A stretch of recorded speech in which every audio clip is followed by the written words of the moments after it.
Ya, salam sobat kasih, selamat berjumpa kembali mengenai kejadian di Ende kemarin di mana eh, ormas Muslim dan MUI melarang dan mengatur-atur tentang penjualan daging babi di NTT, tepatnya di Ende. Namun, Bapak Ibu Saudara sekalian, ini bukan rahasia umum lagi karena ada satu tujuan yang sangat mendalam dari para umat muslim itu sendiri, dan ini terbukti dibongkar dengan terbuka dengan belak-belakan oleh seorang ibu muslim dan juga bapak muslim.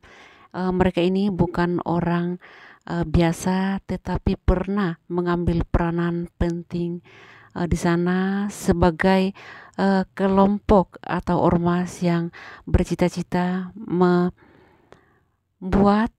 NKRI menjadi negara khilafah. Seperti apa bongkaran dari Bapak Ibu Muslim ini?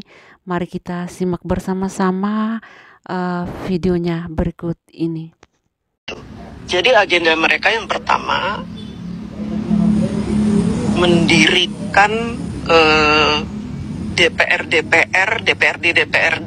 membuat syariah Islam. Jadi mereka ingin memasukkan syariat Islam ke semua wilayah yang ada di Indonesia itu.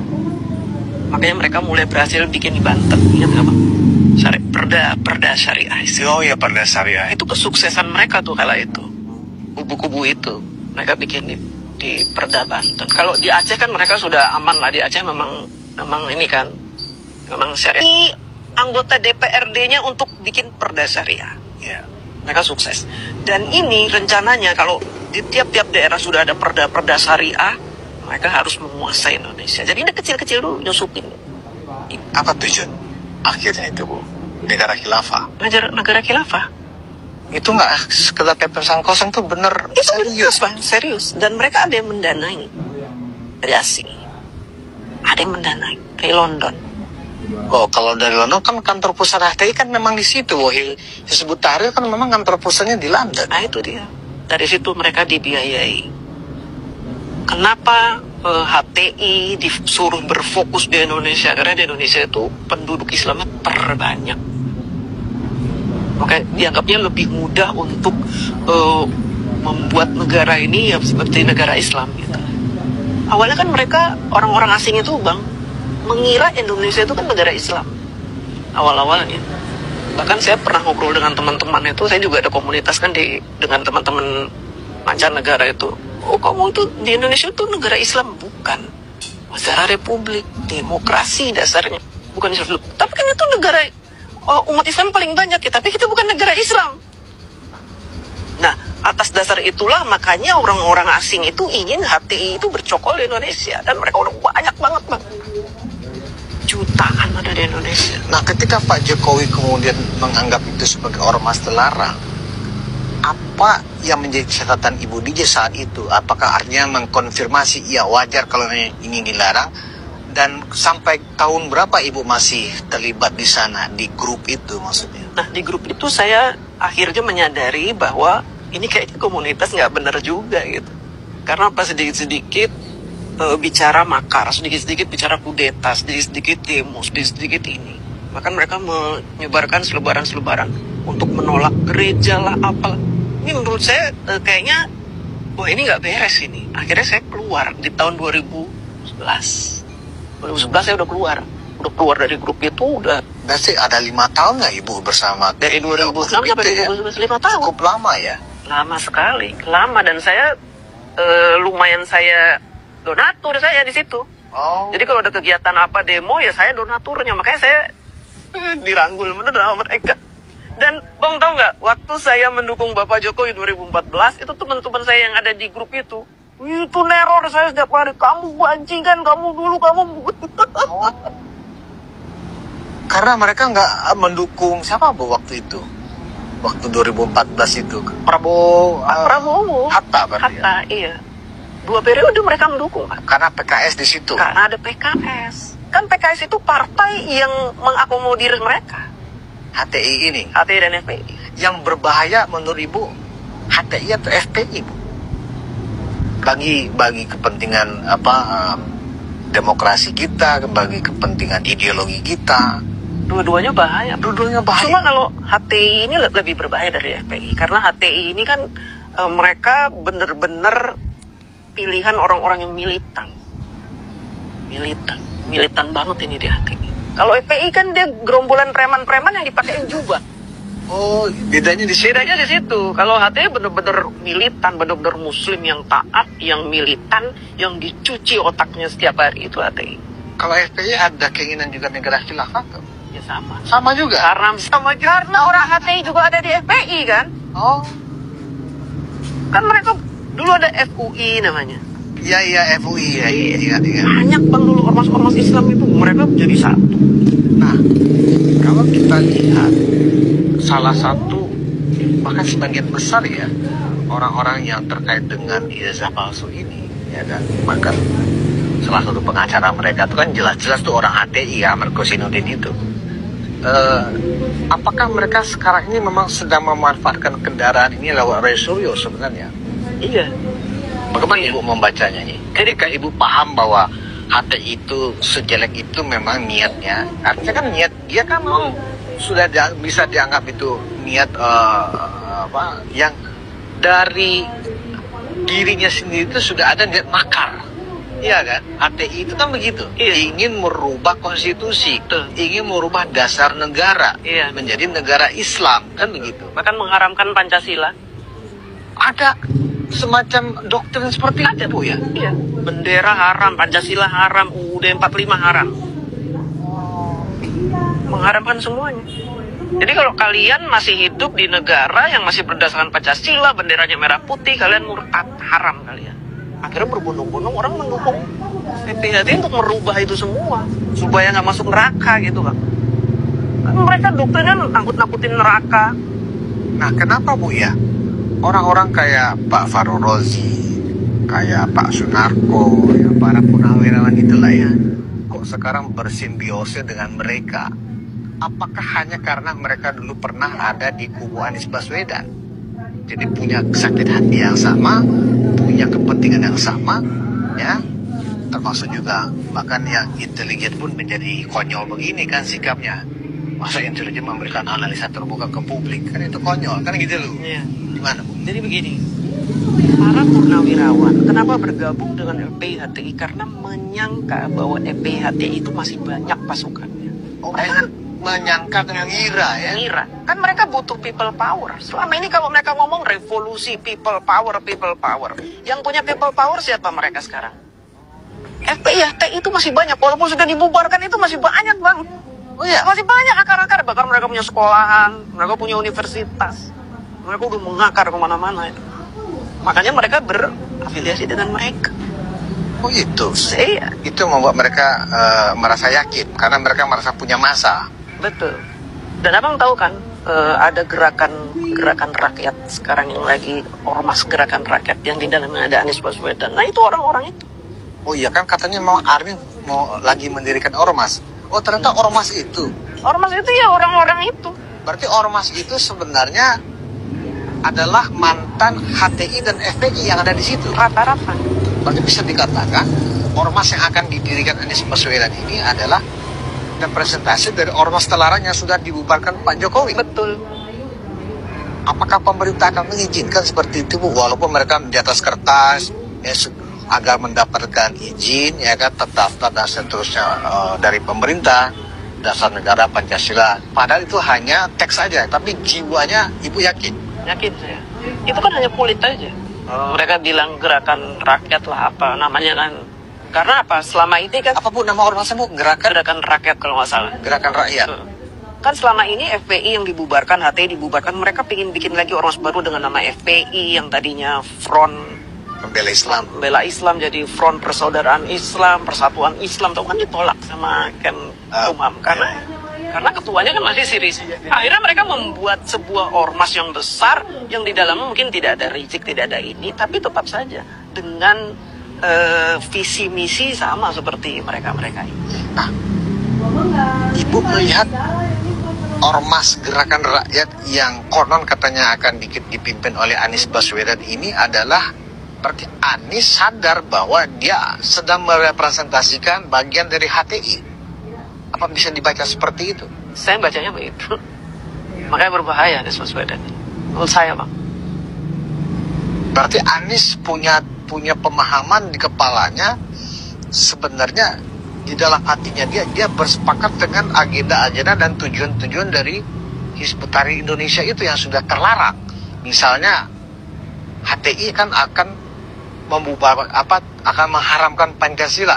Berarti sejatinya seorang Anies Baswedan bisa dikatakan sepakat dengan ide itu, menurut Bu Diji. Ketika Anies Baswedan dicalonkan menjadi presiden, dia pun diam saja ketika disebut Imam Mahdi. Abang tahu nggak maksudnya penyebutan Imam Mahdi itu apa? Gimana Bu? Maksudnya gimana? Imam Mahdi, ketika seseorang disebut Imam Nah, apa yang Ibu ketahui, apa yang mereka bicarakan dan apa yang mereka rencanakan agenda-agenda politik HTI ini pada saat itu? Jadi agenda mereka yang pertama mendirikan DPRD membuat syariah Islam. Jadi mereka ingin memasukkan syariat Islam ke semua wilayah yang ada di Indonesia itu. Makanya mereka mulai berhasil bikin di Banten, ingat nggak Bang? Perda syariah Islam. Oh ya, perda syariah. Itu kesuksesan mereka tuh kala itu. Kubu-kubu itu mereka bikin di Perda Banten. Kalau di Aceh kan mereka sudah aman lah. Di Aceh memang ini kan, memang syariat Islam kan basicnya, maka disebut daerah istimewa. Di Banten mereka sukses. Kemudian ada beberapa daerah lah mereka bisa menyusupi anggota DPRD-nya untuk bikin perda syariah. Iya. Mereka sukses. Dan ini rencananya kalau di tiap-tiap daerah sudah ada perda-perda syariah, mereka harus menguasai Indonesia. Jadi ini kecil-kecil dulu nyusupin. Apa tujuan akhirnya itu Bu? Negara khilafah. Negara khilafah. Itu nggak sekedar pepesan kosong, tuh bener Itu serius Bang, serius. Dan mereka ada yang mendanai dari asing. Ada yang mendanai dari London. Oh, kalau dari London kan kantor pusat HTI kan memang di situ. Wahil Hizbut Tahrir kan memang kantor pusatnya di London. Nah itu dia. Dari situ mereka dibiayai. Kenapa HTI disuruh berfokus di Indonesia? Karena di Indonesia itu penduduk Islamnya terbanyak. Makanya dianggapnya lebih mudah untuk membuat negara ini ya seperti negara Islam gitu. Awalnya kan mereka orang-orang asing itu Bang mengira Indonesia itu kan negara Islam. Awal-awalnya. Bahkan saya pernah ngobrol dengan teman-teman itu, saya juga ada komunitas kan dengan teman-teman mancanegara itu. Oh, kamu itu di Indonesia itu negara Islam? Bukan. Negara republik, demokrasi dasarnya. Bukan Islam. Tapi kan itu negara umat Islam paling banyak ya, tapi kita bukan negara Islam. Nah, atas dasar itulah makanya orang-orang asing itu ingin HTI itu bercokol di Indonesia. Dan mereka udah banyak banget Bang.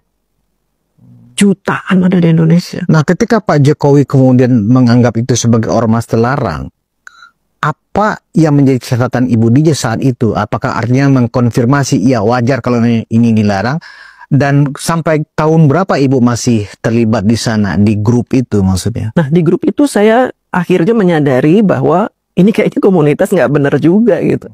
Karena pas sedikit-sedikit bicara makar, sedikit-sedikit bicara kudeta, sedikit-sedikit demo, sedikit-sedikit ini. Bahkan mereka menyebarkan selebaran-selebaran untuk menolak gereja lah, apalah.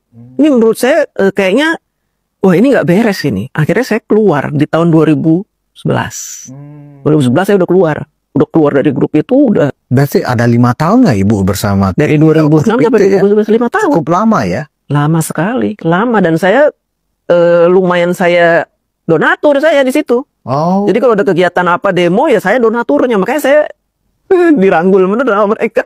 Dan Bang tahu nggak, waktu saya mendukung Bapak Jokowi 2014 itu teman-teman saya yang ada di grup itu neror saya setiap hari. Kamu bajingan, kamu dulu, kamu. Oh. Karena mereka nggak mendukung siapa Bu waktu itu? Waktu 2014 itu Prabowo Hatta berarti ya? Hatta, iya.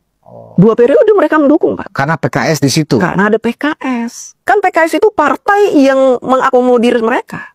HTI ini. HTI dan FPI. Yang berbahaya menurut Ibu HTI atau FPI Bu? Bagi kepentingan demokrasi kita, bagi kepentingan ideologi kita. Dua-duanya bahaya. Dua-duanya bahaya. Cuma kalau HTI ini lebih berbahaya dari FPI. Karena HTI ini kan mereka benar-benar pilihan orang-orang yang militan. Militan banget ini di HTI. Kalau FPI kan dia gerombolan preman-preman yang dipakein jubah. Oh, bedanya di situ. Bedanya di situ. Kalau HTI bener-bener militan, bener-bener muslim yang taat, yang militan, yang dicuci otaknya setiap hari, itu HTI. Kalau FPI ada keinginan juga negara khilafah gak, Bu? Ya sama. Sama juga. Karena orang HTI juga ada di FPI kan. Oh. Kan mereka dulu ada FUI namanya. Iya, FUI ya. Ingat. Banyak bang dulu ormas-ormas Islam itu, mereka jadi satu. Nah, kalau kita lihat salah satu bahkan sebagian besar ya orang-orang yang terkait dengan ijazah palsu ini, ya kan, bahkan salah satu pengacara mereka itu kan jelas-jelas tuh orang HTI ya, Markusinuddin itu. Apakah mereka sekarang ini memang sedang memanfaatkan kendaraan ini lewat Roy Suryo sebenarnya? Iya. Bagaimana Ibu membacanya nih? Ketika Ibu paham bahwa HTI itu sejelek itu memang niatnya, artinya kan niat dia kan memang sudah bisa dianggap itu niat yang dari dirinya sendiri itu sudah ada niat makar. Iya kan? Iya. HTI itu kan begitu. Iya. Ingin merubah konstitusi, ingin merubah dasar negara menjadi negara Islam, kan begitu. Bahkan mengharamkan Pancasila. Ada semacam doktrin seperti itu, Bu ya? Iya. Bendera haram, Pancasila haram, UUD 45 haram. Oh, mengharamkan semuanya. Jadi kalau kalian masih hidup di negara yang masih berdasarkan Pancasila, benderanya merah putih, kalian murtad, haram kalian. Akhirnya berbondong-bondong orang mendukung FPIHTI untuk merubah itu semua supaya nggak masuk neraka gitu, Bang. Kan mereka doktrinnya nakut-nakutin neraka. Nah, kenapa Bu ya? Orang-orang kayak Pak Farul Rozi, kayak Pak Sunarko, ya para purnawirawan itulah ya. Kok sekarang bersimbiose dengan mereka? Apakah hanya karena mereka dulu pernah ada di kubu Anies Baswedan? Jadi punya sakit hati yang sama, punya kepentingan yang sama, ya. Termasuk juga bahkan yang intelijen pun menjadi konyol begini kan sikapnya. Masa intelijen memberikan analisa terbuka ke publik, kan itu konyol, kan gitu loh. Iya. Gimana, Bu? Jadi begini, para purnawirawan kenapa bergabung dengan FPIHTI? Karena menyangka bahwa FPIHTI itu masih banyak pasukannya. Oh, menyangka, mengira ya? Mengira. Kan mereka butuh people power. Selama ini kalau mereka ngomong revolusi, people power. Yang punya people power siapa mereka sekarang? FPIHTI itu masih banyak, walaupun sudah dibubarkan itu masih banyak, Bang. Oh iya? Masih banyak akar-akar, bahkan mereka punya sekolahan, mereka punya universitas. Mereka udah mengakar kemana-mana itu. Makanya mereka berafiliasi dengan mereka. Oh itu? Iya. Itu membuat mereka merasa yakin, karena mereka merasa punya massa. Betul. Dan abang tahu kan, ada gerakan rakyat sekarang yang lagi ormas gerakan rakyat yang di dalamnya ada Anies Baswedan. Nah itu orang-orang itu. Oh iya kan katanya mau Armin mau lagi mendirikan ormas. Oh ternyata ormas itu. Ormas itu ya orang-orang itu. Berarti ormas itu sebenarnya adalah mantan HTI dan FPI yang ada di situ. Rata-rata. Berarti bisa dikatakan ormas yang akan didirikan Anies Baswedan ini adalah representasi dari ormas terlarang yang sudah dibubarkan Pak Jokowi. Betul. Apakah pemerintah akan mengizinkan seperti itu, Bu? Walaupun mereka di atas kertas, ya, agar mendapatkan izin, ya kan, terdaftar dan seterusnya dari pemerintah, dasar negara Pancasila. Padahal itu hanya teks saja, tapi jiwanya Ibu yakin? Yakin saya. Itu kan hanya kulit aja. Mereka bilang gerakan rakyat lah apa namanya kan. Karena apa? Selama ini kan. Apa Bu nama ormasnya, Bu? Gerakan rakyat kalau nggak salah. Gerakan rakyat. Kan selama ini FPI yang dibubarkan, HTI dibubarkan, mereka ingin bikin lagi ormas baru dengan nama FPI yang tadinya Front Pembela Islam. Pembela Islam jadi Front Persaudaraan Islam, Persatuan Islam, tahu kan ditolak sama Kemkumham karena ketuanya kan masih Sirisi. Akhirnya mereka membuat sebuah ormas yang besar yang di dalamnya mungkin tidak ada Rizik, tidak ada ini, tapi tetap saja dengan visi misi sama seperti mereka ini. Nah, Ibu melihat ormas gerakan rakyat yang konon katanya akan dipimpin oleh Anies Baswedan ini adalah berarti Anies sadar bahwa dia sedang merepresentasikan bagian dari HTI. Apa bisa dibaca seperti itu? Saya bacanya begitu. Makanya berbahaya Anies Baswedan ini. Menurut saya, Bang. Berarti Anies punya pemahaman di kepalanya, sebenarnya di dalam hatinya dia bersepakat dengan agenda-agenda dan tujuan-tujuan dari Hizbut Tahrir Indonesia itu yang sudah terlarang. Misalnya HTI kan akan membubar akan mengharamkan Pancasila. Berarti sejatinya seorang Anies Baswedan bisa dikatakan sepakat dengan ide itu menurut Bu Diji. Ketika Anies Baswedan dicalonkan menjadi presiden, dia pun diam saja ketika disebut Imam Mahdi. Abang tahu nggak maksudnya penyebutan Imam Mahdi itu apa? Gimana Bu? Maksudnya gimana? Imam Mahdi, ketika seseorang disebut Imam Mahdi, itu kan artinya ada sebuah baiat. Siapa yang membaiat seseorang menjadi Imam Mahdi? Ya Hizbut Tahrir. Bendera hitam. Itu kalau lihat kisah-kisah Rasulullah, nubuatan Rasulullah, nanti akan muncul bendera-bendera hitam berbaiat menunjuk seseorang Imam Mahdi. Artinya apa? Dari sini saja, gambaran ini saja kita udah tahu Anies Baswedan itu ke arah mana. Kenapa Anies Baswedan mau mengambil langkah-langkah politik yang sangat berbahaya itu Bu untuk keutuhan NKRI? Berarti Anies bisa dianggap orang yang berbahaya secara politik dan ideologi buat Republik ini. Tapi gini, Anies Baswedan ini lumayan cerdik. Ketika orang menganggap dia itu bagian dari EPI dan HTI, dia mulai cerdik. Dia dekati pendeta-pendeta, dekati wihara-wihara, sampai dia pernah dibaptis menggunakan nama Yohanes. Dia cerdik, ingin menyingkirkan tuduhan orang bahwa saya FPI HTI. Karena saya pun toleran dengan beberapa agama. Dia cerdik. Apa tujuan dia cerdik itu menurut Bu DJ? Sebenarnya Anies Baswedan ingin mengakomodir kekuatan yang ada di FPI dan HTI. Tapi dengan mengubah mindset rakyat Indonesia bahwa dia itu FPI dan HTI. Sehingga dia mengkamuflase itu semua dengan dia mendekati pendeta lah. Itu di gerakan rakyat tuh ada pendeta juga di situ. Oh, untuk mengkamuflase sebenarnya. Artinya orang-orang yang plural yang ada di gerakan rakyat ini seolah-olah ini bukan politik identitas, politik agama. Ini adalah rakyat. Ada segala agama di sini. Iya. Itu hanya strategi, taktik. Pada saatnya nanti kalau memang mereka menemukan jalan, mereka akan menyingkirkan itu. Menurut Bu DJ, dari ibu kan 5 tahun loh di sana. Mereka akan menyingkirkan itu. Mereka akan melakukan apa saja demi menguasai Indonesia. Udah itu titik. Menguasai Indonesia dengan dasar Islam. Betul. Melakukan apa saja. Mau itu kebohongan, mau itu fitnah, mereka akan melakukan itu. Yang penting bisa menguasai Indonesia. Bagaimana dengan orang-orang yang non-Islam yang diajak sekarang? Ketika itu sudah tercapai misalnya, apa yang akan mereka lakukan? Ya ini perlu dipertanyakan nih pendeta-pendeta yang masuk itu. Apakah dia memahami itu apa enggak? Bisa jadi mereka nggak tahu. Bisa jadi mereka tahu atau bersekutu juga atau cari aman. Karena ada beberapa pendeta yang cari aman. Takut dipersekusi. Dulu kan FPI begitu kecilnya. Oh, karena takut dipersekusi. Berarti bisa dikatakan siapa yang ngibulin ini sebenarnya kan begitu. Siapa yang dikibulin dan mengibuli kan gitu loh. Iya, makanya nih negara harus waspada menurut saya. Terhadap gerakan-gerakan kamuflase ini harus waspada. Apalagi di dalamnya ada mantan jenderal, ada GAM. GAM udah mulai muncul ini. Menyebut-nyebutkan saya Panglima GAM. Itu ngeri sekali, Bang. Kalau udah kayak begitu, harusnya negara mulai waspada.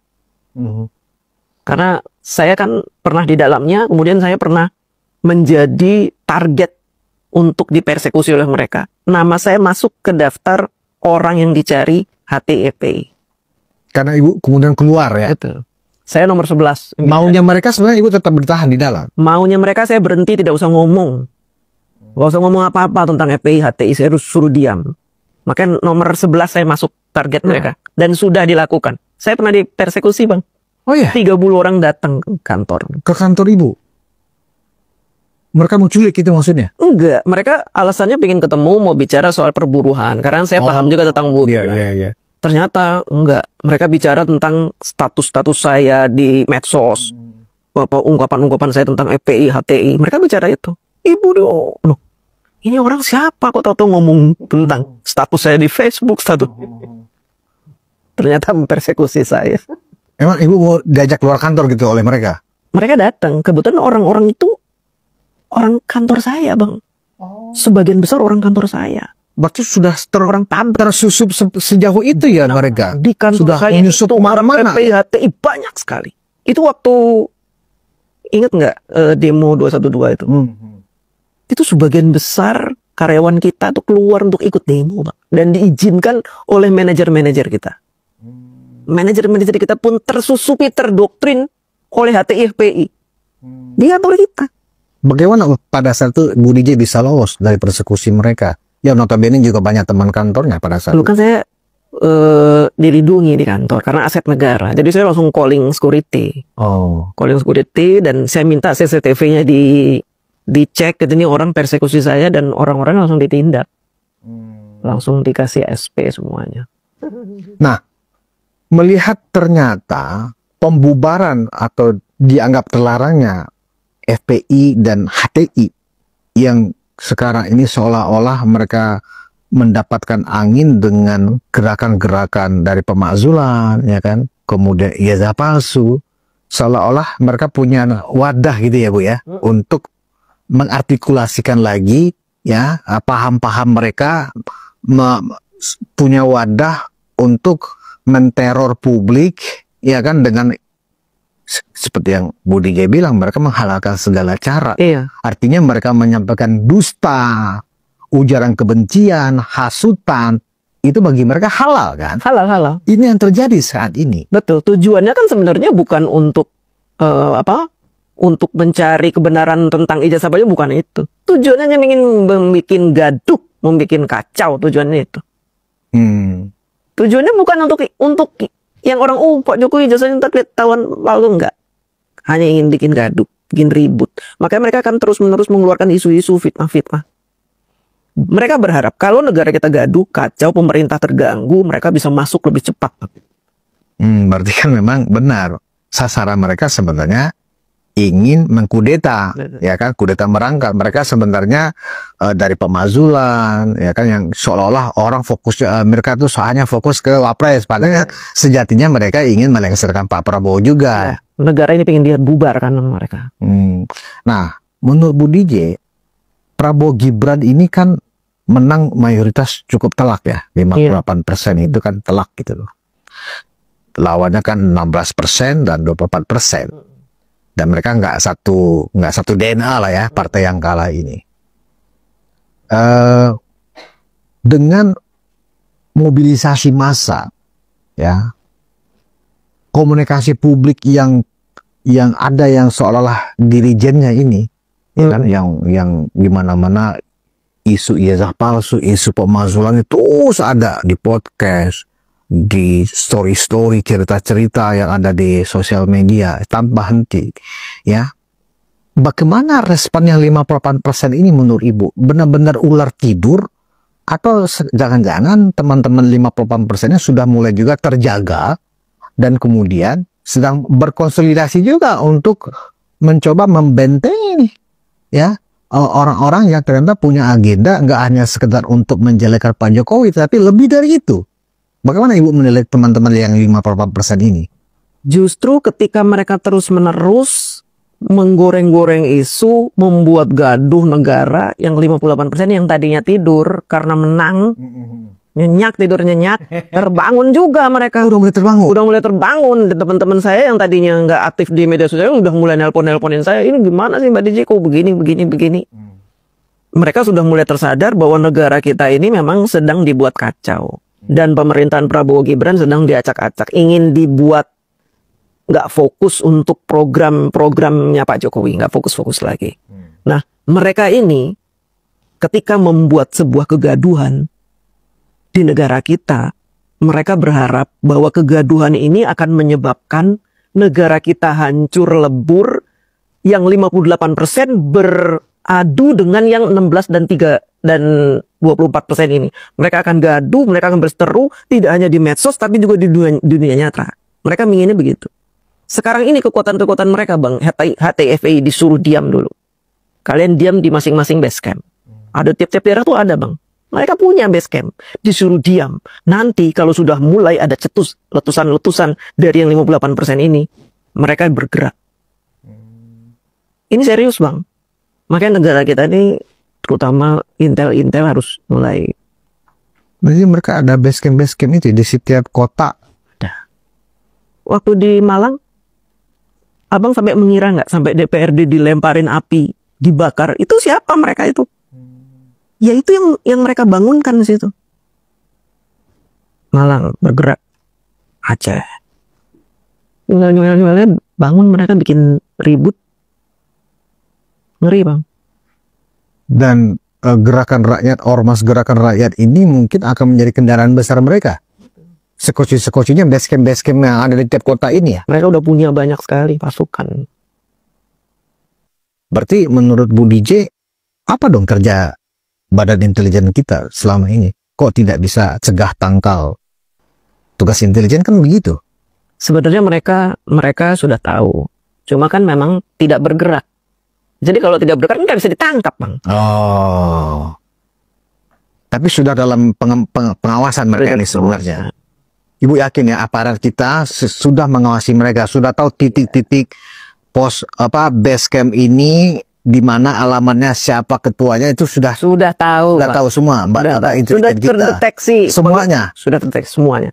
Jadi kalau itu bergerak, ya tim kita mungkin udah ada di situ yang ngawasin. Kan saya ada teman juga, Bang. Oh, Ibu ada teman juga ya. Nah, kira-kira Anies Baswedan ini ya, terakhir ini Bu ya, Anies Baswedan kok mau ya Bu memimpin ormas yang jelas-jelas ya itu representasi dari dua ormas terlarang yang sudah dibubarkan oleh pemerintah. Apa tujuannya sebenarnya? Apakah dia menganggap inilah saatnya dia kembali turun ke politik praktis lagi, karena selama ini kan memang nggak ada kendaraan, nggak ada juga yang memberikan tumpangan di partainya, ya kan? Apakah ini Anies memang berhasrat lagi untuk tarung di 2029? Udah pasti. Udah pasti. Dia sangat berhasrat untuk menjadi pemimpin. Apalagi dia ini orang yang senang sekali kalau diangkat-angkat gitu. Jadi gerakan rakyat ini, ormas ini, memang sengaja dibuat untuk mendukung Anies Baswedan menjadi calon presiden yang akan datang. Anies punya niat menjadi presiden tidak hanya sekarang-sekarang ini, Bang, dari dulu. Dari dulu. Hanya saja kan dia memang elektabilitasnya dulu itu kan belum kelihatan. Tapi kan nama dia sudah mulai muncul di tahun 2000-an tuh udah mulai muncul nama dia. Tapi kan jelek nama dia. Dulu Anies itu namanya muncul sebagai apa? Sebagai Islam liberal. Itu ada catatannya waktu saya masih gabung dengan HTP. Itu Anies tuh masuk daftar Islam liberal tuh Anies Baswedan. Terus ada lagi tuh ulama-ulama NU itu masuk Gus Dur. Masuk ke dalam Islam liberal. Catatan saya dulu waktu masih di FPI HTI, orang-orang yang dicatat sebagai Islam liberal yang patut diawasi. Tapi sekarang Anies bisa melebur dengan mereka. Coba. Artinya apa? Memang Anies sebegitu besarnya keinginan dia untuk menjadi presiden di Republik ini. Sementara dia tidak punya partai dan dia tidak mau keluar modal sedikit pun dalam bermain politik di Indonesia. Kalau Pak Jokowi kan masih bermodal, masih ngeluarin modal waktu jadi gubernur. Ratusan miliar, karena Pak Jokowi kan orang kaya. Kalau Anies sama sekali nggak punya modal, bukan nggak punya duit, tapi dia nggak mau keluar duit. Sehingga siapa saja yang mau membantu dia untuk naik, ya dia ikuti, tanpa berpikir panjang. Nah, tadi pagi saya melihat videonya Bu DJ, ya semacam satir gitu ya. Seorang tersangka korupsi didatangi oleh orang-orang yang katanya pejuang demokrasi. Ya, mendatangi Tom Lembong gitu, memberikan dukungan ke Tom Lembong. Di situ ada Said Didu, ada Anies Baswedan, ada Refli Harun, ya kan? Dan lagi bermesraan dengan Tom Lembong sebagai teman akrab gitu lah, kan, memberikan dukungan dan pembelaan. Apa maknanya buat Ibu itu? Nah, ini kan lucu ya. Menurut saya ini lucu. Mereka kan selalu teriak-teriak Jokowi koruptor. Mereka belain koruptor. Yang sudah jelas dalam proses sidang. Jelas di sidang dia terbukti dia melancarkan impor, menandatangani dan bekerja sama bukan dengan BUMN tapi bekerja sama dengan swasta. Jelas-jelas itu kejahatan tapi masih dibela oleh mereka. Artinya apa? Ini kan mereka lagi mencari momen karena sekarang pendukung mereka kan sedang mendukung Tom Lembong. Apa salahnya kalau mereka juga dukung Tom Lembong gitu? Sekarang kan lagi diangkat-angkat Tom Lembong. Gara-gara apa? Mas Gibran nyebut-nyebut Tom Lembong waktu debat. Jadi dianggapnya Tom Lembong itu bagian dari mereka. Jadi harus didukung. Mau dia koruptor kayak bajingan kayak sekali. Jadi bagi mereka, even orang itu koruptor, bajingan segala macam, selagi punya kepentingan yang sama harus kita dukung gitu ya. Berarti memang Anies Baswedan dalam dirinya menghalalkan segala cara. Betul. Itulah seorang Anies Baswedan di mata Betul. Ibu DJ. Dan Ibu nggak meragukan itu ya? Tidak ragu sama sekali. Bukan itu sebuah hoax atau fitnah. Bukan fitnah, dan ini udah jelas-jelas di depan mata kita kok. Seperti itu beliau itu. Memang tidak layak untuk tidak didukung. Artinya sangat berbahaya kalau kemudian politik kita ke depan ini masih mengedepankan politik identitas. Seperti itu, politik agama yang jelas-jelas dari 4 pemilu ya, itu sudah terbukti kan nggak laku gitu loh Bu. Iya kan? Dan alhamdulillah sih sebagian besar masyarakat Indonesia Masih waras. waras lah, ya kan, tidak mau terjebak di dalam politik identitas. Bisa kita bayangkan kalau Indonesia kemudian terjebak dalam politik identitas seperti itu, karena kita sangat plural. Betul. Ya kan, sangat majemuk. Kita nggak hanya multi dalam agama dan keyakinan. Kita suku, etnis, ya kan, bahasa sangat beragam sekali, dan bisa bayangkan kalau itu kemudian ya berhasil. Artinya apa? Target dari negara asing, negara luar membuat Indonesia ini pecah, ya kan, berantakan, akan berhasil. Betul. Makanya kantor HTI adanya di London. Terakhir, ada pesan apa Bu DJ untuk Pak Prabowo dengan situasi ini? Saya doain aja buat Pak Prabowo supaya Pak Prabowo tetap tegak lurus bersama Pak Jokowi, kemudian tetap konsisten dengan program-program yang sudah dijalankan di era Pak Jokowi, kemudian dilanjutkan di saat ini supaya negara kita bisa menuju ke 2045 sebagai negara yang tangguh. Baik, terima kasih Bu DJ Anak Jenderal ya atas diskusinya. Nah, penonton Ruang Konsensus Unpacking Indonesia, yang menarik bagi saya statement dari Bu DJ yang tadi tentang statement atau sikap atau declare-nya Mas Gibran ya pada saat bertemu dengan teman-teman YouTuber ya di kantor Wapres baru-baru ini. Kepada teman-teman itu Mas Wapres mengatakan, nggak apa-apa, saya ingin dimakzulkan, difitnah dengan segala macam cara, nggak apa-apa, saya menerima itu, ya kan. Tapi kalau Pak Prabowo yang disinggung, Pak Prabowo yang menjadi target, saya akan turun, saya akan paling di depan, akan mengawal. Saya pikir itu luar biasa. Artinya Mas Gibran memang terbukti ya sebagai wakil presiden, ya kan, dia adalah barisan terdepan yang paling awal membela Pak Prabowo. Saya pikir itu yang harus kita catat sebagai seorang komitmen anak muda ya menjaga pemimpin nasional. Demikian kira-kira kesimpulannya. Terima kasih atas perhatian Anda. Kita bertemu di episode selanjutnya. Wassalamualaikum warahmatullahi wabarakatuh. Wassalam. Ya, Bapak Ibu dan Saudara sekalian, tahukah kalian kalau hanya ada satuan dari para umat Muslim beserta ormas-ormasnya adalah menjadikan negara ini menjadi negara khilafah, terlebih mengganggu atau melarang ibadah umat Kristen di mana-mana, itu tak lain adalah satu tujuan untuk menjadikan negara ini menjadi negara khilafah. Tetapi sampai kapanpun mereka boleh bercita-cita demikian, tetapi tidak akan pernah terwujud apa yang mereka cita-citakan. Percaya saja, karena negara ini bukan milik dari satu negara saja. Terlalu bodoh mereka memiliki pemikiran atau cita-cita ingin menjadikan negara Indonesia ini sebagai negara khilafah atau negara satu agama, yaitu agama Muslim. Sangat bodoh, dan lihat saja mereka pasti akan capek sendiri, karena siapa yang ingin menganut ajaran yang begitu keras, yang menghalalkan darah yang tidak seiman dengannya. Ya, marilah kita terus menggunakan logika, akal sehat, dan hati nurani di dalam beragama. Tindakan yang dilakukan oleh ormas Muslim dan juga MUI di NTT ND kemarin itu tak lain tujuannya adalah menjadikan negara ini sebagai negara khilafah yang seperti dikatakan dari Ibu Muslim dalam video ini bahwa mereka memulai misi dari